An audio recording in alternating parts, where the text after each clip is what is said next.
वानर राज सुग्रीव ने अपने सैनिकों को देवी सीता का पता लगाने का जो समय दिया था वो बीत चुका था। अब उनकी वापसी की प्रतीक्षा थी।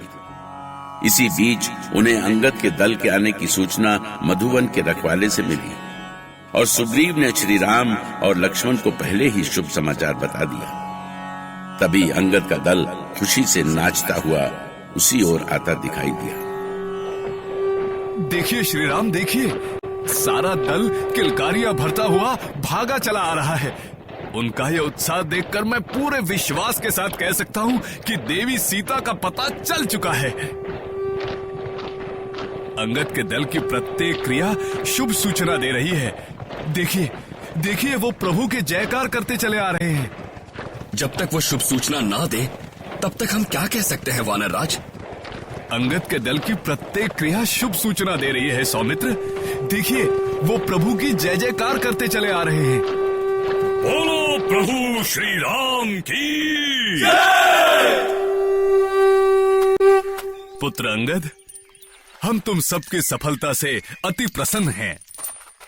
श्री राम की कृपा से तुम लोगों का जीवन सदा हर्ष और उत्साह से भरा रहे। बताओ, कहाँ है देवी सीता? वे कुशल तो है ना? राक्षसों ने उनका कोई आयत तो नहीं किया ना युवराज अंगद? प्रभु, आप समझ रहे होंगे कि देवी सीता का पता मैंने लगाया है, किंतु ऐसी बात नहीं है। उनका पता लगाने वाला तो ये आपके सामने चुपचाप खड़ा है प्रभु। जय श्री राम। प्रभु, माते जानकी रावण की अशोक वाटिका में है। आपके बिना वे निश्चित ही कष्ट में है। किंतु उस राक्षस लोक में भी कुछ राक्षसियां उनके साथ हैं जो सदैव उनकी सुरक्षा करती हैं। परंतु हनुमान, तुम्हें कैसे पता चला कि तुम जिनसे मिलकर आए हो वो हमारी पूज्य भाभी ही थी? इसका प्रमाण मेरे पास है भैया लक्ष्मण। ये देखिए, ये चूड़ामणि माते जानकी ने ही पहचान के रूप में दी है। चलत मोही चूड़ामणि दीन्ही, रघुपति हृदय लाई सोलेन्ही। नाथ युगल लोचन भरि बारी, बचन कहे कछु जनक कुमारी।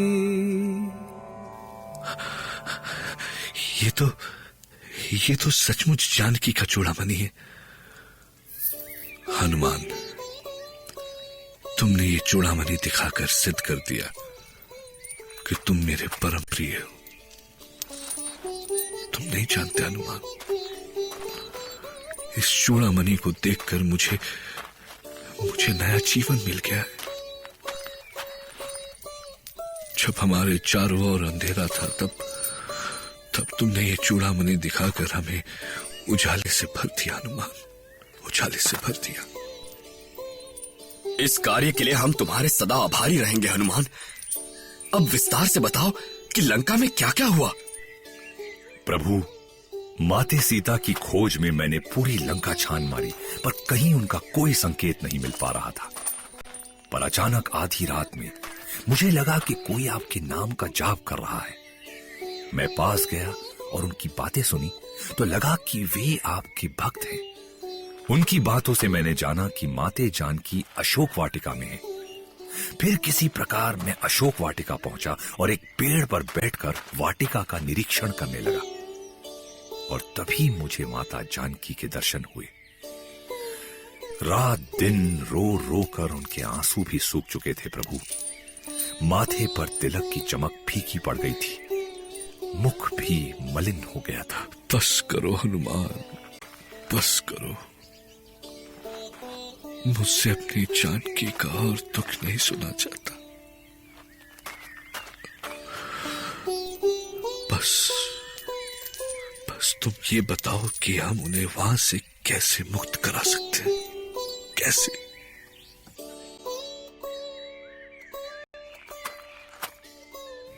चुप क्यों हो हनुमान? कि सीता की मुक्ति संभव नहीं। आप ये कैसी बातें कर रहे हैं प्रभु? यदि आपका आदेश होता तो मैं माते को लेकर ही वापस आता, और फिर माता का सम्मान इसी में है कि आप स्वयं उन्हें मुक्त कराएं। किंतु अब हमें क्या करना है? मुझ मूर्ख से ऐसे प्रश्न क्यों पूछ रहे हैं प्रभु? मैं उनकी भावनाओं का सम्मान करता हूं हनुमान, और ये भी जानता हूं कि उस दुष्ट रावण से उनकी मुक्ति का कार्य तो मुझे ही करना होगा। भैया चलिए, अब बातों के लिए समय नहीं है। वानर राज, आप अपनी सेना तैयार कीजिए। युद्ध के लिए अब मेरी भुजाएं फड़क रही हैं। अब जब तक लंकेश रावण का वध नहीं होगा तब तक मुझे चैन नहीं आएगा।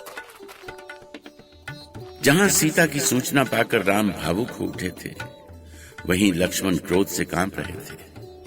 उन्होंने गरजते हुए अपना धनुष उठा लिया। उनका वश चलता तो वो उसी क्षण रावण पर आक्रमण कर देते, पर क्या लंका विजय आसान थी? लक्ष्मण ठीक कह रहे हैं वानरराज सुग्रीव। अब हमें युद्ध के लिए शीघ्र प्रस्थान करना चाहिए। अवश्य श्री राम। अब हम देवी सीता को आपके सम्मुख उपस्थित करके ही दम लेंगे। मैं सूर्य पुत्र किष्किंधापति सुग्रीव धरती, आकाश, ग्रह और नक्षत्रों को साक्षी मानकर वचन देता हूं कि देवी सीता की प्राप्ति किए बिना किष्किंधा महल में पैर नहीं रखूंगा। हनुमान, यथाशीघ्र सेना की व्यवस्था करो। जैसी आज्ञा वानर राज। शीघ्र ही श्री राम ने वानरों की भारी सेना जुटा ली। सेना इतनी विशाल हो चुकी थी कि उनकी ओर छोर का पता नहीं चल रहा था। और जब पूरी सेना समुद्र के किनारे पहुंची तो अचानक सब चिंता में पड़ गए कि ये सेना विशाल सागर को पार कैसे करेगी। किंतु श्री राम की अद्भुत शक्ति पर सबका अटूट विश्वास था, और वही विश्वास उनका संबल था। प्रभु, हम महासागर के किनारे तक तो पहुंच आए। अब यहां से लंका की दूरी बस 100 योजन है। किंतु बिना समुद्र देव की सहायता के हम इस दूरी को कैसे पार कर सकेंगे? उड़कर समुद्र पार करने की कला तो बस हनुमान के पास ही है श्री राम। चिंता न करें, समुद्र देव की सहायता से ये कार्य अवश्य हो जाएगा। हे समुद्र देव, हमारे इस महान उद्देश्य में आप सहभागी बने। हमें उस पार जाने का मार्ग दे समुद्र देव। धर्म की रक्षा में हमारा साथ दे। कृपा करें देव, हम आपसे विनती करते हैं कि हमारा उद्देश्य पूर्ण करें। प्रभु, समुद्र देव तो और भी भयानक रूप धारण करते जा रहे हैं। मेरी प्रार्थना स्वीकार करें समुद्र देव। न्याय के लिए मेरी प्रार्थना स्वीकार करें। मैं तब तक प्रार्थना करता रहूंगा जब तक आप इसे स्वीकार नहीं करेंगे समुद्रदेव। हे ईश्वर, ये हो क्या रहा है? अनर्थ, घोर अनर्थ है ये। प्रभु कब से समुद्र देव के समक्ष सर झुकाकर विनती कर रहे हैं, उनकी पूजा अर्चना कर रहे हैं, पर जैसे समुद्र देव तो उन्हें चुनौती देने पर तुले हुए। हाँ, जैसे उनके सामने झुकना ही नहीं चाहते। बस भैया बस, जैसा देवता होता है उसकी वैसी ही पूजा होनी चाहिए। समुद्र देव ऐसे नहीं मानने वाले। आप कहें तो मैं अभी इसी क्षण इन्हें सत्य का ज्ञान करा दूं। नहीं लक्ष्मण, तुम्हें कुछ भी करने की आवश्यकता नहीं। मेरा धनुष लाओ। अब मैं इनसे उस भाषा में बात करूंगा जिसे ये समझ सकते हैं।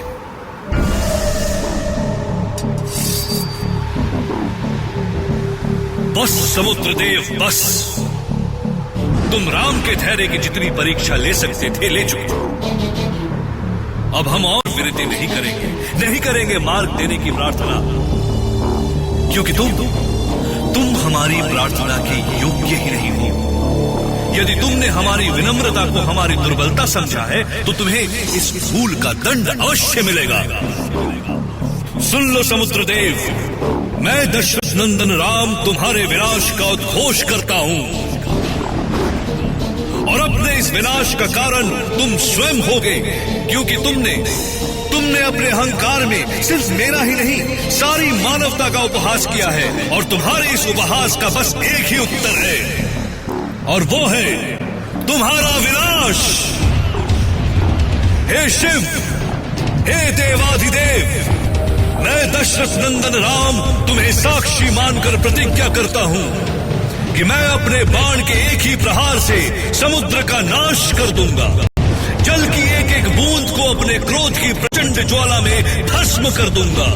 जिन उछाल खाती लहरों पर इन्हें गर्व है, उस गर्व को मैं पल भर में चूर चूर कर दूंगा। जिस शक्ति के कारण आज मानवता का अपमान हुआ है, मैं उस शक्ति को सदा सदा के लिए अंत कर दूंगा। जो घमंड मुझे मेरा कर्तव्य करने से रोकता है, उस घमंड को खंड खंड कर देगा ये दशरथ नंदन राम।